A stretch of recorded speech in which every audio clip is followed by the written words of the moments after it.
big controversy about the Navy lowering its standards for recruitment. Okay, allowing people without a high school diploma or GED, I guess minor criminal records and stuff, they're allowing people in. Because I guess the three main things were education, criminal record, and physical fitness. All right, which I believe has been the criteria for many years. Now, granted, when I joined the Navy back 42 years ago in 1982, I have to disagree with all the naysayers saying that our military is screwed up, it's falling apart, this is a disaster, this is the wrong thing to do, and all you lifer dogs out there saying, oh, well, they should never allow this and all this other stuff, because it's all kind of a bunch of bullshit. Because back when I joined the Navy in 1982, in that period of time, Ronald Reagan decided, and I guess it was what they did that eventually ended the Cold War, at least with the Navy, he was expanding the military to where he was going to build a 600 ship fleet, which meant that when I went through the center, when I was going into the service and being processed, it was like World War II again. Okay, and all this stuff. Education, you went in there, if you didn't have a high school diploma, they took you out of a room, brought you back in an hour and a half, you had a GED that was good enough. Okay? I mean, this was in processing. There was a thing back in those days, they asked you if you had any experience with drugs or drug use, and it was smoking pot. Okay?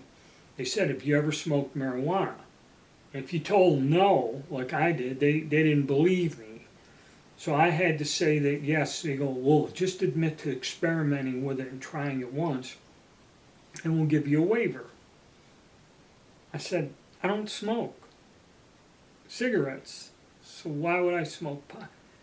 They wouldn't let me in or go past unless I signed a statement saying that I tried a marijuana cigarette once. Okay, and I have a marijuana cigarette drug waiver in my packet as I was going.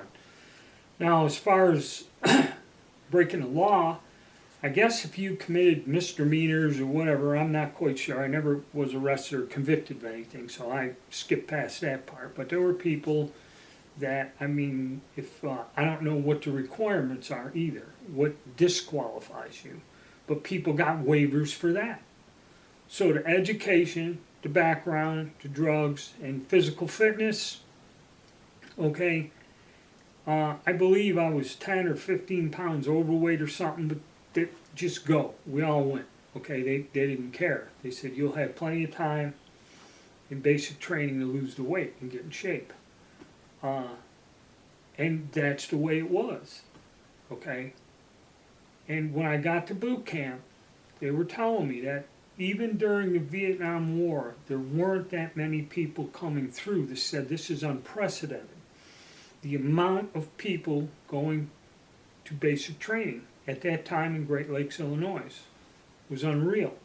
And there was a push and an expansion, and people went in. Also, the powers that be kind of created a recession to where a lot of people were out of work, so that kind of helped their recruitment drive also, okay?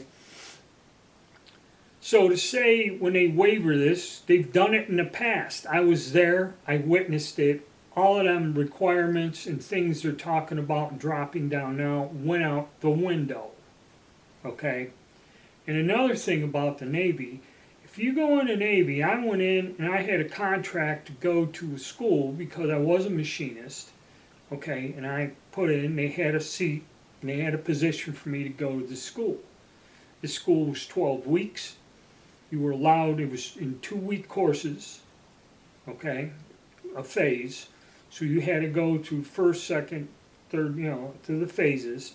If you failed a phase, you would be set back to 2 weeks. You would be put into another class, and if you failed a second time that phase, you would be removed, and a lot of people would join if they didn't know what they wanted or because of the ASVAB score. They used to come in what was called non-designated. That meant that when they enlisted and signed their contract, because we were all volunteers by this point, okay, if you didn't have a school or didn't know what you wanted to do, you came in non-designated, okay, and you would be sent to the engine room in engineering. You were bosun mate in the deck department, and you would be an aviation bosun mate if you went into the aviation rates, which is on the aircraft carriers. That's how it was. Now the Navy allowed you to study yourself. You could go, you started off in engineering. I don't know if they just assigned you because they needed so many people in the engine room or they needed so many people up in the deck division. But once you were in that category, you can go get books, study a different job. And if you studied it, you could request to strike out, called a striker. You want to strike into another rate. And if they had room on your ship or in your command, say you were in deck and you wanted to go in something in the field there, be it one of the other jobs or in engineering, say you didn't want to be a boiler tech, you wanted to be an engine man, or you wanted to be an electrician, okay? If you went, studied the books, took the test, you'd ask to strike, you go work with the electricians in their division, and you'd be trained on the job. And then if you passed the test, you would get rated without having to go to school. That was one thing about the Navy. Okay, to say the Navy is being weakened by this, okay, I don't understand this. The way it was when I was in, unless it's totally different, okay? The way the Navy was, you could go in there with no skills in that and pick up a job, okay? On-the-job training is what they call it. If this doesn't exist anymore, if everyone must be specialized in that for they're given a position or a place on a command or a ship, I don't know. But to me, this is bullshit.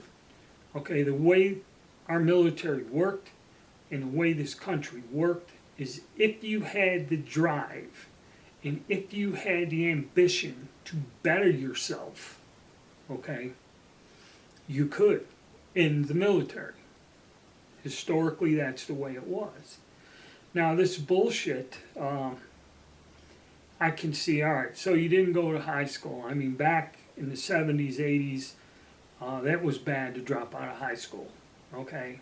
I mean, now, after all these years, after 40 years, you really should be able to have the wherewithal to go through high school, okay? If you don't, I don't know, financial, you're impoverished, family situations, you know, the world ain't a perfect place. And not everybody, you know, can go to college, all right? Now, granted, this day and age, dropping out of high school, but it happens. Does this make them bad people? Does this categorize a huge amount of our citizens, disqualifies them from attempting to make themselves better? Okay, now that they're adults, okay, I don't see it as a bad thing, okay, because like I said, I've seen it in the past when it was like this, when they've lowered the standards, when they expanded the military. And if a war does escalate, they're going to need people. And another scary thing was, it used to be 35 years of age was the cutoff to enlist or to be drafted, okay? Like in World War II, if you were 30, 32 years old, you could still get drafted, all right? 35 was the cutoff, and that was like for law enforcement and everything. But now, I guess they said that 41 years of age or something like that is now the cutoff for enlisting in the military, okay? Which, that kind of surprised me. And some of the enlistment bonuses, $50,000, $70,000. Hell, I'd re-enlist. They give me a $70,000 re-enlistment bonus. I'd re-enlist tomorrow. Okay? The thing that gets me is, I believe that even if people are not qualified, be it because of education, criminal background or something, or maybe they're not really physically fit, the military probably could help them better their lives. Okay, and instead of everyone saying, well, the country's falling apart and all this other stuff, I think it's time we started to stand together, okay, and look at shit in a different way. Okay, because there's too many people that criticize what goes on, don't do anything, write it all off as bullshit. Okay, give these people a chance and see if we don't build a better military. Okay, throwing this criteria and bullshit out of the way. All right, it's time for us to take on our self-reliance, self-responsibility, and the military does teach you that. Okay, and if there are people willing to try and better themselves, they should be given the opportunity, okay, instead of just writing them all off. All right, but the attitude is that the system must be set up to help these individuals better themselves, okay, and that is, I believe, is the problem with our whole society, be it the education system, be it the military, be it the legal and justice system, okay. The system is broken. The system must repair itself, okay? And it is critical that we have a functional military to protect the country. That's kind of important, you know. We should have a functioning government, which we kind of don't do right at the moment, but that's, you know, another video. All right, those are my thoughts on it. I don't think it's a bad thing. I think if things are managed the right way, it's a good thing. And I believe that's what this country needs, is we need our citizens to stand together now in these times, more than anything. Okay. All right. Hit the like button, subscribe, and stay tuned.